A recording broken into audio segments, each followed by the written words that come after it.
Francis Ambrose Ridley was a British writer and Marxist. Born in 1897, Ridley was educated at Sedbergh School and Salisbury Theological College. In 1929, he was one of the founders of the Marxian League. In 1931, Ridley's thesis on the British situation, and the opposition to it by Trotsky, resulted in Ridley joining the Independent Labour Party. Between 1925 and 1964, he spoke every week in Hyde Park. His 1936 Next Year's War made him a target by the Nazis during the planned invasion of Britain. He was president of the National Secular Society between 1951 and 1963. He died in 1994. He wrote books on history, The Assassins, Julian the Apostate, and Spartacus and the Leader of the Roman Slaves, as well as books on contemporary politics. In circa 1982, in his The Future of the British Monarchy, he tried to bolster his conclusion of the British monarchy being doomed by referring to predictions made by astrologists. In 1926, he published his only work of fantastic fiction, The Green Machine. The story starts with two men talking of their old friend, the adventurer Jinks. He had caused quite a stir at a conference not long ago, when he appeared with a horrible scar disfiguring his face, and ranted in Spanish that there was a race of giant ants on Mars. When his friend gets him away, Jinks tells him he had actually been to Mars, and encountered those self-same ants. Soon he's driven to go to Paraguay to look for Incas, but he suspects he will not come back alive. His friend is then given a manuscript, which tells of Jinks's journey to Mars atop a green bicycle.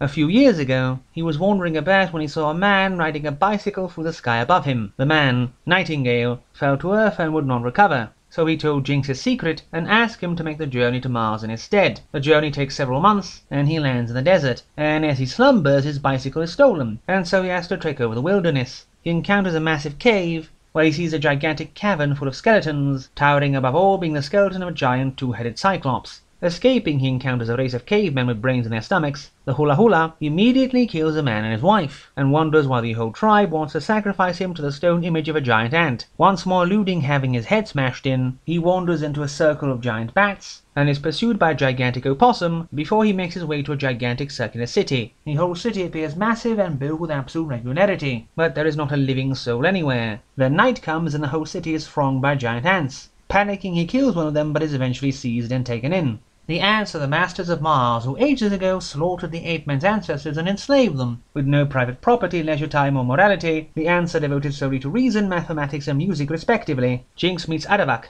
his tutor, who teaches him to use the mind language of the ants, revealing how the ants govern themselves by virtue of having all their rulers exiled to die horribly in the desert, so they could not become corrupt, and tells him how they exterminated most of the Hula Hula, and how they wish to colonize other planets, to escape death when their ice caps should melt entirely. His bicycle recovered, Jinks' description of life on Earth, and that whole murder thing, enrages the ants, so that he is to be sent back to Earth with Aravak, but they never said he would reach it alive, did they? The story is very imaginative, devoid of almost any long-term dwelling on scientific detail, and Ridley avoids tedium by not making the ant city a utopia, but instead making the ants cruel without being aware of it, by virtue of having no morals and no emotions.